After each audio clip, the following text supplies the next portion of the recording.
আমানত স্বরূপ এই সুযোগটাকে কাজে লাগাতে চাই বললেন সার্জিস। জানাবো আগামী জাতীয় নির্বাচনে ক্ষমতায় যাওয়ার দৌড়ে কে এগিয়ে, এবং সর্বশেষ জানাবো এত বড় দায়িত্বের আমানতকে যেন আমরা খেয়ালত না করি বলছেন সার্জিস। শুনছিলেন সংবাদ শিরোনাম, এবারে বিস্তারিত। আমানত স্বরূপ এই সুযোগটাকে কাজে লাগাতে চাই বললেন সার্জিস। জাতীয় নাগরিক পার্টির মুখ্য সংগঠক সার্জিস আলম বলেছেন, পরম সৌভাগ্য পাওয়ার আমানত স্বরূপ এই সুযোগটাকে কাজে লাগাতে চাই। জীবনের বিনিময় হলেও মানুষ আর দেশের জন্য কিছু করে যেতে চাই।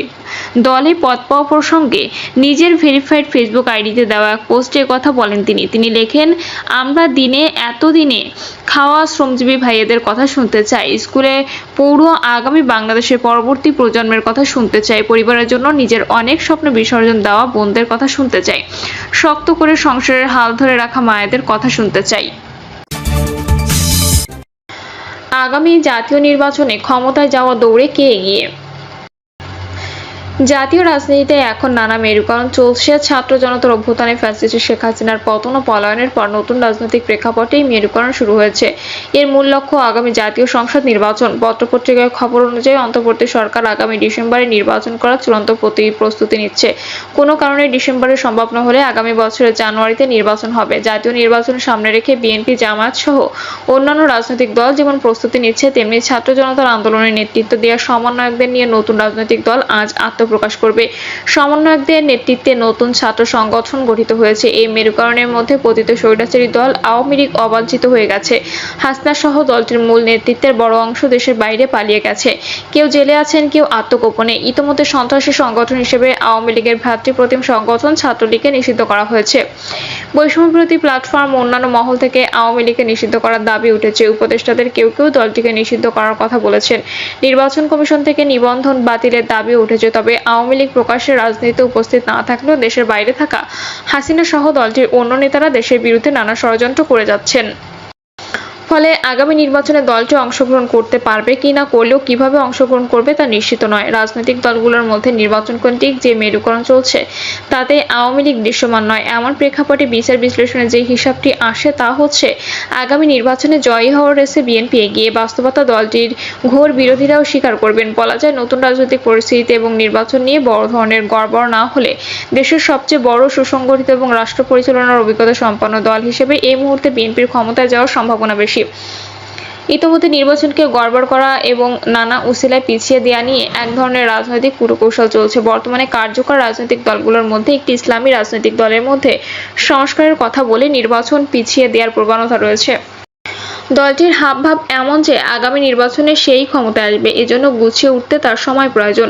এ সময় নেয়ার উসিলা হিসেবে দলটি বলছে, আগে সংস্কার পরে নির্বাচন। সংস্কার করতে যতদিন লাগবে ততদিন তারা সময় দেবে। এর অন্তর্নিহিত অর্থ হচ্ছে এর মধ্যে দলটি গুছিয়ে উঠতে চায়। ইতিমধ্যে বিএনপির পক্ষ থেকে অভিযোগ করা হয়েছে, দলটি প্রশাসনের সর্বত্র তার লোকজন বসিয়ে দিয়েছে। বিএনপির এই অভিযোগ যে একেবারে অসত্য তা নয়। বিভিন্ন পত্রপত্রিকায় এ নিয়ে প্রতিবেদন প্রকাশিত হয়েছে। প্রশাসন থেকে শুরু করে বিশ্ববিদ্যালয়, মাদ্রাসায় দলটির ভাবধারার লোকজন সেট করা হয়েছে। আরও সময় পেলে দলটি গুরুত্বপূর্ণ পদগুলোতে নিজের লোকজন বসাতে পারবে। এর মধ্যে নির্বাচনের সুবিধা পাওয়ার বিষয়টি লুকিয়ে আছে। তবে আগামী নির্বাচন অবাধ, সুষ্ঠু, নিরপেক্ষ ও গ্রহণযোগ্য করতে অন্তর্বর্তী সরকার দৃঢ় প্রতিজ্ঞ। প্রধান উপদেষ্টা ডক্টর মোহাম্মদ ইউনূস অনেক আগে বলেছেন, আগামী নির্বাচন অবাধ ও গ্রহণযোগ্য করে বিশ্বের কাছে ইতিহাস সৃষ্টি করতে চান। দেখার বিষয় ভোটের হিসাবে ইসলামী রাজনৈতিক দলটির ক্ষমতায় যাওয়ার সুযোগ ও সম্ভাবনা আছে কিনা। বলা যায় আপাতত নেই। এর কারণ হচ্ছে মুক্তিযুদ্ধ দলটির প্রশ্নবিদ্ধ ভূমিকা এবং তার আদর্শের সাথে বাংলাদেশের সংখ্যাগরিষ্ঠ মুসলমানের মতদ্বৈততা। পর্যবেক্ষকরা মনে করেন যে দলটি এদেশে স্বাধীনতা চায়নি এবং মুক্তিযুদ্ধে তার ভূমিকা নিয়ে স্পষ্ট কোনো উত্তর দিচ্ছে না। সে দলের প্রতি দেশের মানুষের খুব বেশি আগ্রহ থাকবে তা হলফ করে বলা যায় না। যদি তাই থাকতো তাহলে স্বাধীনতার প্রায় 55 বছরে দলটি ক্ষমতায় যাওয়া দূরে থাক, জাতীয় নির্বাচনে 20টি আসন পাওয়ার সক্ষমতা দেখাতে পারেনি। দলটি 1991 সালে নির্বাচনে সর্বোচ্চ 18টি আসন পেয়েছিল। 1996 সালে পেয়েছিল 3টি, 2001 সালে বিএনপির সাথে জোট করে পেয়েছিল 17টি, 2008 সালে পেয়েছিল 2টি, 2013 সালে হাসিনার অধীনে নির্বাচনে অংশগ্রহণ করেনি, 2018 সালে জাতীয় ঐক্য ফোরামের অধীনে বিএনপি ধানের শীষ প্রতীক নিয়েও কোনো আসন পায়নি, 2024 সালে আমি ডামি নির্বাচন অংশগ্রহণ করেনি। স্বাধীনতার প্রায় 55 বছরে জাতীয় নির্বাচনে দলটির অর্জন এটুকুই। এ ধারাবাহিকতা ধরে নেওয়া যায়, জাতীয় নির্বাচনে 50 আসন পেতে দলটির আরও 50 বছর লাগবে। আর সরকার গঠন করার মতো 151 আসন পেতে কত বছর লাগবে তা সহজে অনুমেয়। সংবিধান সংস্কার কমিটির সুপারিশ অনুযায়ী দ্বিকক্ষ বিশিষ্ট সংসদ গঠন করা হলেও তাতে সরকার গঠন করার মতো আসন পাবে কিংবা দলটির দাবি অনুযায়ী আনুপাতিক হারে ভোট হলে সংখ্যাগরিষ্ঠতা পাবে এই আশা খুবই ক্ষীণ। এমনকি দলটি যদি রাজনৈতিক কূটকৌশল হিসেবে ক্ষমতায় যাওয়ার জন্য পতিত আওয়ামী লীগের সাথে জোটও করে তাতেও আগামী নির্বাচনে সংখ্যাগরিষ্ঠতা পাবে বলে মনে হয় না। বাংলাদেশের রাজনীতি মূলত দ্বিদলীয়। স্বাধীনতার পর আওয়ামী লীগ নিরঙ্কুশভাবে এক দলে পরিণত হলেও শেখ মুজিবের পতনের পর জিয়াউর রহমান ক্যারিসমেটিক নেতৃত্বে বিএনপি জনগ্রহণযোগ্যতা অর্জন করে আওয়ামী লীগের প্রধান প্রতিপক্ষ হয়ে ওঠে এবং বারবার রাষ্ট্র ক্ষমতায় আসে। বাকি দলগুলো দুই দলের সাথে জোট ও যুগপৎ ভূমিকায় ছিল। দলগুলোর মধ্যে ক্ষমতায় যাওয়ার মতো ক্যারিসমেটিক নেতৃত্বের অভাব এবং তাদের রাজনৈতিক আদর্শের গ্রহণযোগ্যতা জনগণের কাছে অর্জিত হয়নি। ফলে দলগুলোকে বড় দুই দলের সাথে জোটবদ্ধ হয়ে ক্ষমতায় অংশীদার হতে হয়েছে। এককভাবে ক্ষমতায় যাওয়ার মতো অবস্থান গড়ে ওঠেনি। দ্বিদলীয় রাজনৈতিক ব্যবস্থা শুধু বাংলাদেশে নয়, ভারত, যুক্তরাষ্ট্র, যুক্তরাজ্য, কানাডা সহ গণতান্ত্রিক ধারা দেশগুলোতে সবসময় বহাল রয়েছে। বাংলাদেশে এখন ফ্যাসিস্ট আওয়ামী লীগের পতনের পর মূলত দ্বিদলীয় রাজনৈতিক এই সংস্কৃতি অনেকটা একদলীয় হয়ে পড়েছে। অন্য দলগুলোর সাথে তার ব্যবধান যোজন যোজন দূর হয়ে পড়েছে। আওয়ামী লীগের অনুপস্থিতিতে ইসলামী দলটি যতই ক্ষমতাকামী হোক না কেন এই ব্যবধান ঘুচিয়ে ক্ষমতায় যাওয়া প্রায় অসম্ভব। ছাত্র জনতার অভ্যুত্থানে নেতৃত্ব দানকারী সমন্বয়করা নতুন দল গঠন করেছে। গণতান্ত্রিক ধারায় বহুমত, বহুপদ ও বহু দল থাকবে, এটাই স্বাভাবিক। সমন্বয়করা যে নতুন দল গঠন করেছে তাকে ফ্যাসিবাদ বিরোধী সকল রাজনৈতিক দল স্বাগত জানিয়েছে। দেশে তরুণদের নেতৃত্বে নতুন দলের আবির্ভাব ঘটুক এ নিয়ে কারো দ্বিমত নেই। তবে বাস্তবতা হচ্ছে নতুন রাজনৈতিক দল গঠন করার পর তার জনভিত্তি অর্জিত হতে সময় অতিক্রম করতে হবে।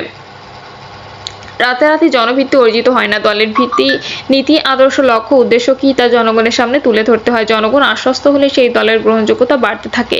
এক্ষেত্রে দলের নেতৃত্বে দক্ষ, অভিজ্ঞ, অভিভাবক তুল্য ব্যক্তিত্বদের প্রয়োজন। দলের প্রধান যদি ক্যারিসমেটিক নেতৃত্বের গুণাবলীর অধিকারী হয় তাহলে তার প্রতি যেমন জনগণের আস্থা অর্জিত হয় তেমনি দলও এগিয়ে যায়। সমন্বয়করা গণঅভ্যুত্থানে নেতৃত্ব দিয়েছেন, তাতে ফ্যাসিবাদ বিরোধী সকল রাজনৈতিক দল ও শ্রেণী নির্বিশেষে সাধারণ মানুষের অখণ্ড সমর্থন ছিল। লক্ষ্য ছিল একটাই, তা হচ্ছে ফ্যাসিস্ট হাসিনার পতন। এই কারণেই তাদের নেতৃত্ব সকলে মেনে নিয়েছে। তবে গণঅভ্যুত্থানে তারা কোনো রাজনৈতিক দলের নেতৃত্ব দেননি। অরাজনৈতিক বা সাধারণ শিক্ষার্থী মানুষের হয়ে নেতৃত্ব দেওয়ায় তারা অখণ্ড সমর্থন পেয়েছে। কোনো রাজনৈতিক দলের হয়ে নেতৃত্ব দিলে সেই প্রেক্ষাপটে সাধারণ মানুষের সমর্থন পাওয়া কঠিন ছিল। কারণ ফ্যাসিস্ট হাসিনার প্রায় 15.5 বছরে বিরোধী রাজনৈতিক দলগুলো অনেক নেতাকর্মী জীবন দিয়ে সর্বোচ্চ ত্যাগ শিকার, হামলা, মামলা, গুম, জেল, জুলুম ও সীমাহীন নিপীড়ন, নির্যাতনের শিকার হয়েও সফল হতে পারেনি। ফলে রাজনৈতিক দলের বাইরে থেকে হাসিনার পতনের লক্ষ্য সকল শ্রেণী পেশা নেতৃত্ব দেওয়া আর রাজনৈতিক দলের মাধ্যমে নেতৃত্ব দেওয়ার মতো পার্থক্য রয়েছে। সমন্বয়কদের মধ্যে নতুন রাজনৈতিক দলের নেতৃত্বে কারা থাকবেন এ নিয়ে বিভক্তি ও মতপার্থক্য পরিলক্ষিত হয়েছে। এসব দূর করে দল গঠন হলেও মতপার্থক্য একেবারে দূর হয়ে যাবে তা মনে করার কারণ নেই। দল গঠনের আগেই দলের শীর্ষ সারির নেতৃত্বে শিবির এবং এক্স শিবিরের নেতৃত্বে আসা নিয়ে যথেষ্ট টানাপোড়েন সৃষ্টি হয়েছে। এতে নতুন দল একেবারে ফ্রেশ নেতৃত্ব নিয়ে যাত্রা শুরু করেছে তা বলা যায় না। অনেকে মত ব্যক্ত করেছে নতুন দল না আবার একটি ইসলামিক দলের লেজে পরিণত হয়। ফলে নতুন দলকে আগামীতে এই ট্যাগমুক্ত থেকে রাজনীতি করার চ্যালেঞ্জের মুখোমুখি হতে হবে। অবশ্য নতুন দলের নেতৃবৃন্দ ইতোমধ্যে বলেছেন তাদের দল মধ্যপন্থী, অস্বীকার করার উপায় নেই। নতুন এই রাজনৈতিক দল দেশের নতুন এক শক্তি হিসেবে আবির্ভূত হবে। তাদের লক্ষ্য আগামী নির্বাচনে 100 আসনে বিজয়ী হবে এবং পরে নির্বাচনে ক্ষমতায় যাওয়া। এটা সম্ভব হতে পারে তাদের দলের নেতাকর্মীদের পরিচ্ছন্ন ও সৎ রাজনীতির মাধ্যমে দেশের মানুষের মন জয় করার মধ্য দিয়ে। যদি দেশের প্রথাগত রাজনৈতিক অপসংস্কৃতির কবলে পড়ে এবং সেভাবে পরিচালিত হয় তাহলে মানুষের আস্থা অর্জন করা সম্ভব হবে না। প্রশ্ন হচ্ছে বিএনপির ক্ষমতায় যাওয়ার সম্ভাবনা থাকলেও তা বাস্তবায়িত হবে কিনা, নতুন রাজনৈতিক মেরুকরণ এবং নানা সমীকরণের সাথে দলটি তাল মিলিয়ে চলতে পারছে কিনা। দলটির ভারপ্রাপ্ত চেয়ারম্যান তারেক রহমান ফ্যাসিস্ট হাসিনার পতনের পরপরই বলেছিলেন আগামী নির্বাচন বিএনপির জন্য অত্যন্ত কঠিন হবে, অনেক দুস্তর পথ পাড়ি দিতে হবে। তার এ কথার মধ্যে দূরদর্শিতা ছিল। পরিবর্তিত রাজনৈতিক মেরুকরণে তা স্পষ্ট হয়ে উঠেছে। একদিকে নির্বাচন দ্রুত না হওয়া নিয়ে নানামুখী তৎপরতা যেমন রয়েছে, অন্যদিকে তৃতীয় শক্তির আবির্ভাবের শঙ্কার কথাও বলা হচ্ছে।